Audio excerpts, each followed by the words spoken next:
there you are. You are watching JNC's Corner. Hi guys, welcome to our channel, JNC Corner. And today JC has received this A slot machine! gift called slot machine. Wait a minute, JC. This is licensed. There you go. He's so excited. So it is called Tirelire Machine. Oh, not quite. And so basically you have to put the coins here. And we got the lever that you have to pull down so that you will see what's going to come out. Oh, there you are. So There you go. you got the 3 bars there. So all the money will come out once you have the 3 the same image. Okay. There you go, and it has also a alarm. There you are.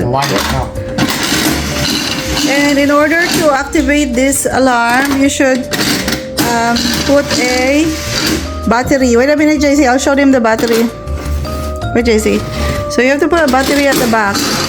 Yeah. Oh, how about this? What is this, JC? What is this? Coin slot. It's basically like a piggy bank.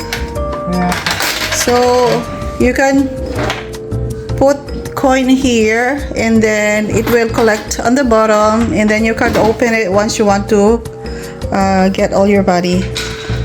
So it's double purpose. It's a piggy bank and a slot machine toy. So I have bought this for somewhere like 27 euro something. So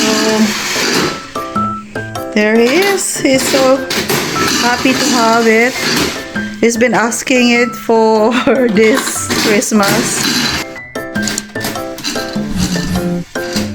Oh, just 2 came out. Ew. Oh, nearly there. I thought you had it. Oh. So there you are.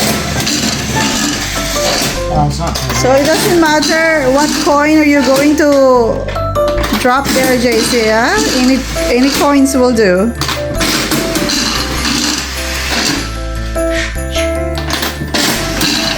So it mimics the real casino slot machine.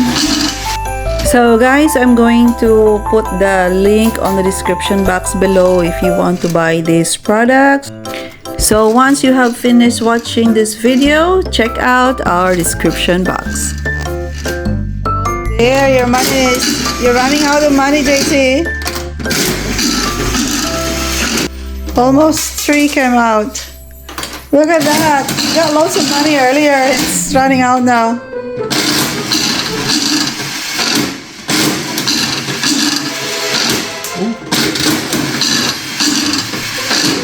Whoa. So if you're planning to buy this is how it look like.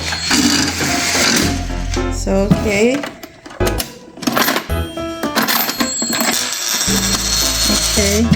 So there is a switch here.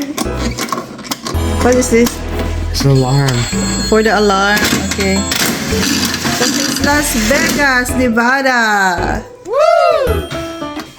I hope this video helps you to know about this product before buying, and please consider subscribing to our channel, and we'll see you guys next time. Thank you. Bye.